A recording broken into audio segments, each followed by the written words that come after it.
Agora, nessa videoaula, nós vamos falar sobre a sequência recursiva. Guarde bem isso, porque lá no 8º ano a gente vai avançar um nível nessa sequência e vamos precisar recordar, tá? Então, está na nossa página 45 do 7º ano. E o que é? Ela é uma sequência que tem uma lei de formação.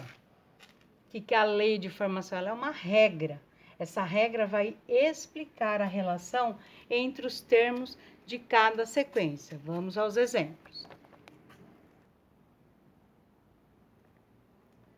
Então, aqui nós temos 2 exemplos. Então, qual é a lei de formação? Nessa primeira nós temos, eu quero a lei de formação, a sequência formada pelos números naturais pares.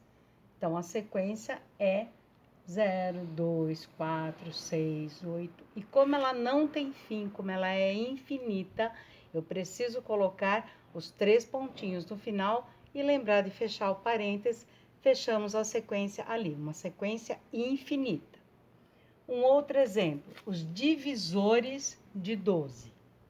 Então, começa sempre no 1, e aí nós vamos ter o 1, o 2, o 3, o 4, o 6 e o 12. E esta é uma sequência finita.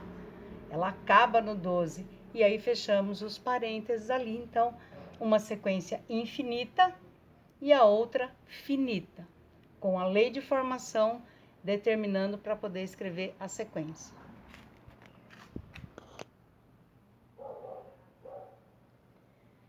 Uma sequência é recursiva quando cada novo termo é definido em relação ao termo anterior. Então, vamos para um exemplo, que a melhor coisa é o exemplo.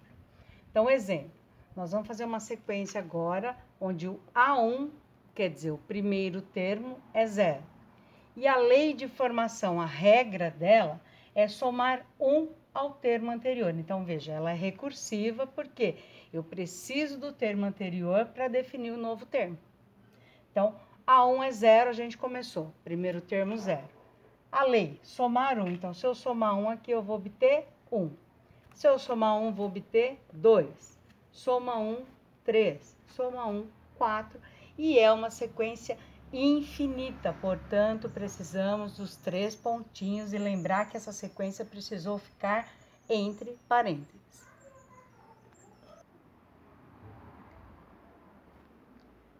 Vamos para mais um exemplo, esse último agora. A sequência, nós vamos ter o A1 igual a 3. Lembra lá o que quer dizer A1? Primeiro termo da sequência. E a lei de formação dessa sequência é multiplicar o termo anterior por 2. Então, lembrar, sempre que eu preciso do termo anterior para determinar o próximo, eu tenho uma sequência recursiva. No caso, olha lá, A1 igual a 3, então, primeiro termo 3. A lei é dobrar o anterior, multiplicar por 2 é dobrar. Então, o dobro é 6, o dobro é 12, 24, 48, outra sequência infinita. Precisa lembrar de pôr os 3 pontinhos no final e fechar o parênteses, a sequência recursiva está pronta. Uma observação. Quando não é possível estabelecer uma regra, você tem uma sequência e não tem regra de jeito nenhum, nós vamos dizer que essa sequência é não recursiva. Eu não tenho como recorrer ao termo anterior para determinar o próximo. Muito obrigada e vamos nos ver no próximo vídeo.